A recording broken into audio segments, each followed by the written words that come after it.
When my boss told me to shut the door, I thought it was just another late-night conversation at work. But what I didn't expect, was that behind that closed door, I'd hear the quietest request her heart had been making all along. The office was almost silent when I stepped inside, the kind of silence that only settles after a long day when most people have already gone home. The hallway lights outside flickered faintly, and beyond the glass walls I could see the city glowing in amber street lamps and restless headlights.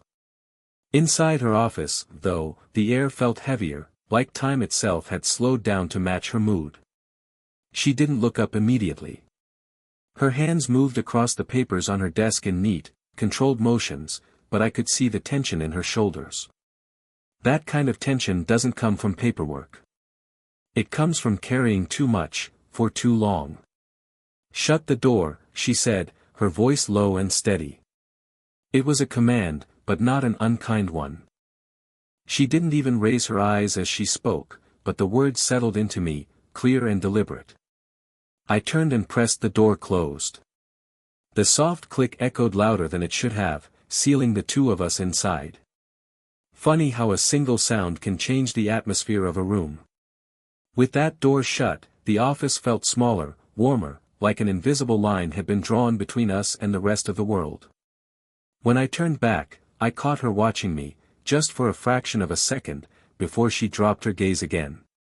But that fleeting look carried something unspoken, a question or maybe a confession she hadn't dared to put into words. I wasn't sure which. She adjusted a stack of files, unnecessarily neat.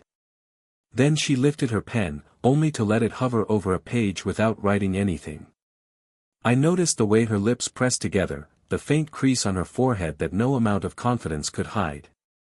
She was tired, but it wasn't just fatigue from work. It was something deeper, heavier, the kind of exhaustion you carry in your heart. And there I was, standing by the door, feeling like I had been pulled into the center of something private. I wasn't just her employee in that moment, I was a witness to the quiet unraveling of a woman who had built her life on being untouchable. The distance between us wasn't much, only a desk, a few steps, but it felt charged, alive. I couldn't yet name the current running beneath the surface, but I could feel it. The silence pressed in, thick with words unsaid, and for the first time, I wondered what lay beyond her carefully guarded exterior. The door was shut. But something else, something much more important, was just beginning to open. She leaned back in her chair, as though the weight of the day had finally caught up to her. The blazer she wore so perfectly all day, her shield of authority, slipped from her shoulders in a small, almost unconscious gesture. It was the first sign I had seen that she wasn't only my boss tonight. She was a woman who had given too much of herself to everyone else. Her hand moved to her temple, fingers pressing gently as if she could rub the pressure away. The motion was graceful, but it carried a fragility I wasn't used to seeing in her. Normally she was composed, decisive, the kind of person who filled a room without even trying. But here, in the dim quiet of her office, she seemed human in a way I hadn't expected. "You ever feel like the world keeps asking more of you, even when you have nothing left to give?" she murmured, not looking at me. It was the kind of question that didn't need an answer, yet it demanded silence, respect. I watched her carefully, the way her shoulders lifted slightly with each breath, then sank again, as though even air itself was heavy tonight. For a long moment, I didn't say anything. I didn't need to. What she seemed to want wasn't advice, it was space, a witness to the quiet struggle she couldn't admit to anyone else. The sound of her pen slipping from her hand filled the room, a soft clatter against the desk. She closed her eyes briefly, almost embarrassed at the noise, then exhaled. "Sorry," she whispered, shaking her head. "I don't usually talk like this." And she didn't. At least not to me. Every other day she was direct, professional, efficient. But tonight, there was a crack in that armor, and through it I saw something tender, something that drew me in deeper than I expected. "You don't have to apologize," I said softly. My voice felt too loud in the stillness, though I kept it as gentle as I could. "You're allowed to be tired. You're allowed to let someone see it." Her eyes finally lifted to mine then, and for a second I thought she might tell me to leave, to remind me of where the lines were drawn. But she didn't. Instead, her gaze lingered, hesitant, conflicted, as if she wanted to believe me but didn't know if it was safe to. That hesitation was the most vulnerable thing I'd ever seen from her. And I knew, in that fragile pause, that this was the moment where something began to change. Not in a rush, not in a blaze, but in the quiet unfolding of trust. Her eyes drifted back to the papers in front of her, though I could tell she wasn't really seeing them. The silence in the office was thick, but not uncomfortable. It was the kind of silence where two people are caught between what should be said and what they're afraid to reveal. She shifted slightly in her chair, her voice steadier now, as though she was trying to reclaim the authority she always carried. "Close the door," she repeated, softer this time. Not as a command, but almost as if she needed the reassurance that no one else would intrude on this fragile moment. I hesitated, the words rising before I could stop them. Maybe it was the exhaustion in her voice, or the way her gaze faltered for just an instant. Maybe it was the simple truth that I couldn't watch her keep every part of herself locked away. So I said it, quietly, almost like a secret meant only for her, and open your heart. The moment froze. Her pen slipped from her fingers again, this time unnoticed.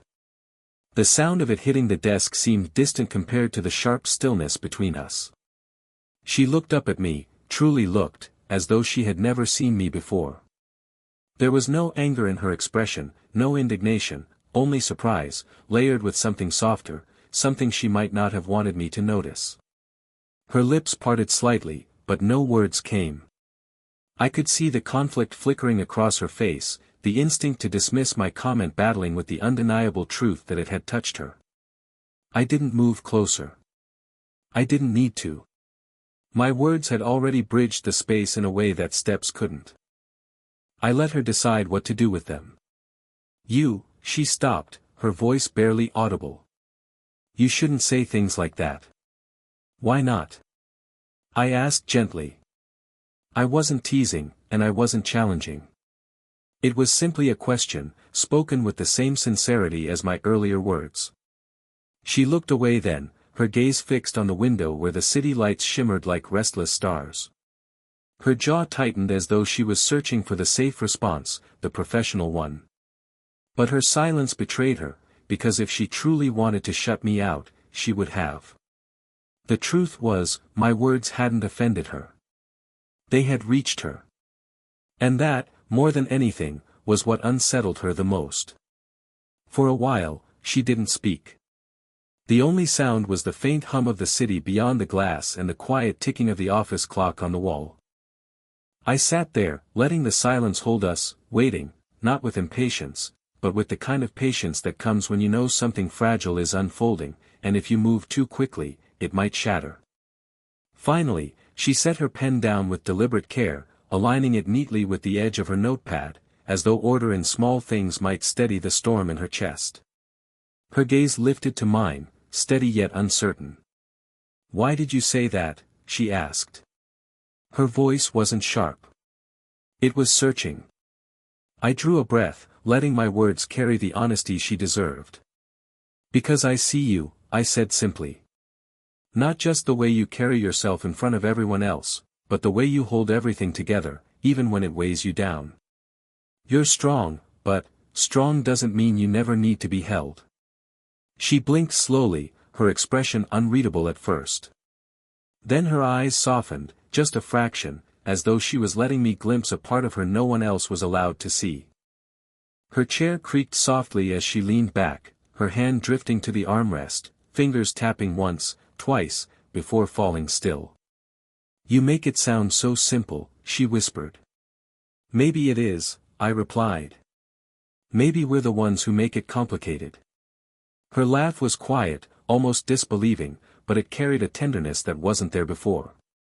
She shook her head lightly, strands of hair slipping loose from where they had been perfectly pinned earlier in the day. I wanted to reach out, to tuck them gently back behind her ear, but I didn't move. The restraint was its own kind of closeness. The distance between us felt charged, not because we had crossed any lines, but because we hadn't. My body leaned forward slightly, my elbows resting on my knees, not crowding her but closing the gap in a way that told her I wasn't afraid of being near her. Her eyes met mine again, longer this time. Searching. Testing. And in that lingering gaze, there was an unspoken acknowledgement that something was shifting between us. The office didn't feel like an office anymore. It felt like a place where walls were falling, where two people who weren't supposed to reach for each other were discovering how natural it felt to want to. She looked down at her hands, her fingers folding together tightly, then releasing, as though she couldn't decide whether to hold on or let go. When she finally spoke, her voice was quieter than before, stripped of the authority that usually defined her. "I haven't let anyone close in a long time," she admitted. Her words weren't rehearsed, they fell into the air like a truth that had been waiting too long to be spoken. "It's easier that way. Safer. People expect strength from me, not this." Her eyes flicked up to meet mine, almost daring me to judge her. I didn't. I couldn't. In that moment, she wasn't my boss, she wasn't the untouchable figure that everyone else saw, she was just a woman carrying a loneliness she'd hidden too well. I leaned forward, resting my forearms gently on the edge of her desk, closing the distance without intruding. "Maybe strength isn't about shutting people out," I said softly. "Maybe it's about letting someone in, even when it scares you." Her lips parted, as if she wanted to argue, but the words never came. Instead, her gaze lingered on me, conflicted, vulnerable. She shook her head slightly. "You don't understand. People talk. They always do. And I can't afford to." She stopped herself, biting down on the rest of the sentence. I nodded slowly, letting her know I heard her. "I don't care what they'd say," I replied, my voice low but steady. "All that matters is what you feel. What we feel." For a heartbeat, neither of us moved. Then, almost without thinking, she rested her hand on the desk, her fingers close to mine. It wasn't deliberate, but it wasn't an accident either.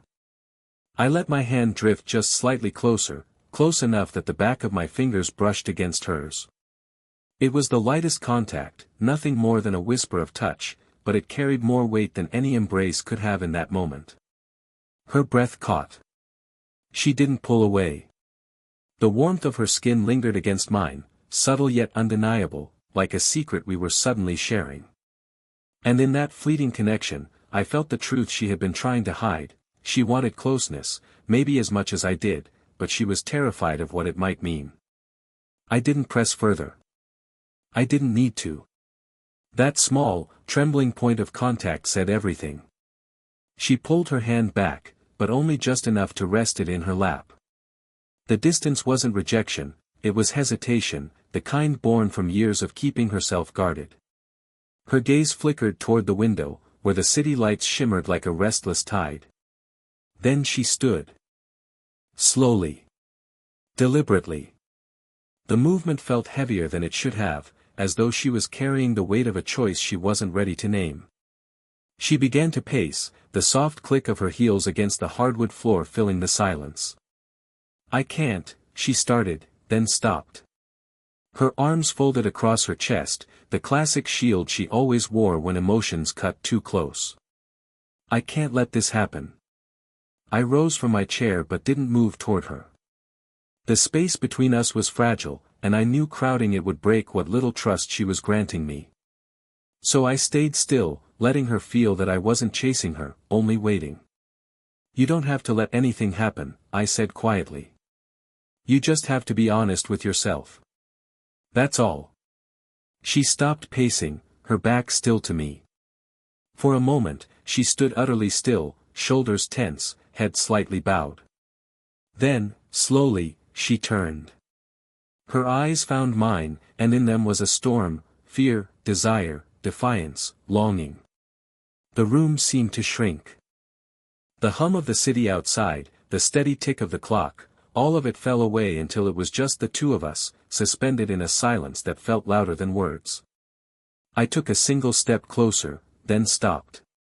Enough to show her I wasn't afraid, but not so much that I was taking the choice from her.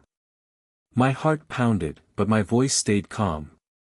"I'll only come closer if you want me to."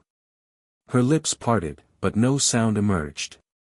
Instead, she closed the space herself, moving with measured steps until she was standing within arm's reach. The air between us changed, denser, warmer, charged with the pull we'd both been resisting. She lifted a hand toward her hair, tucking a loose strand behind her ear, but the gesture faltered midway. For a breathless second, her fingertips hovered near my shoulder, close enough that I felt the ghost of her touch, before she let them fall back to her side. That hesitation was louder than any confession. It was the unspoken answer. We didn't need to say it. We both knew. Her breath trembled as she stood before me, so close I could feel the warmth radiating from her without a single touch. Her eyes searched mine, searching not for answers, but for safety, for reassurance that she wasn't stepping into something reckless, that she wasn't alone in this. "I don't know what you've done to me," she whispered, almost as if admitting it to herself as much as to me. "You've managed to disarm me. No one does that." I swallowed, careful with my words. "I don't want to disarm you," I said softly. "I just want to be someone you don't have to fight." Something in her expression shifted then, like a door creaking open after being locked for years. The guarded steel in her eyes gave way to something vulnerable, luminous. She took a step closer, close enough that the faint scent of her perfume wrapped around me, warm and steadying. I held still, giving her the choice. My hands rested loosely at my sides, but my heart was racing, every beat echoing in my ears. Finally, she moved. Slowly, hesitantly, as though she was afraid the world might collapse if she reached too far. Her arms slipped around my waist, her cheek pressing lightly against my chest. The contact was gentle, tentative, but real. I let out a breath I hadn't realized I was holding and wrapped my arms around her in return. Not tightly, not with urgency, but with a steadiness that told her she was safe. My hand settled against the small of her back, feeling the tension in her shoulders slowly melt. For a long moment, we stood there in silence, her heartbeat soft against mine, the ticking of the office clock marking the fragile eternity we were building together. "I'm scared," she admitted quietly, her voice muffled against me. "I know," I whispered into her hair. "But so am I. That's how I know it matters." Her arms tightened just slightly around me, not enough to draw attention, but enough to tell me she believed me, enough to tell me she wanted to. The city lights spilled through the window, painting the room in silver and gold. And in that moment, titles didn't matter. Roles didn't matter. There was no boss, no employee, just two people, standing close, hearts no longer locked behind doors. For the first time, she let herself be held. And for the first time, I realized that what we had begun in this quiet office might just be the most honest thing either of us had ever known. If this story touched you, let me know in the comments. Would you have opened your heart in that moment? Don't forget to like the video and subscribe for more slow burn romances that explore the beauty of unexpected connections.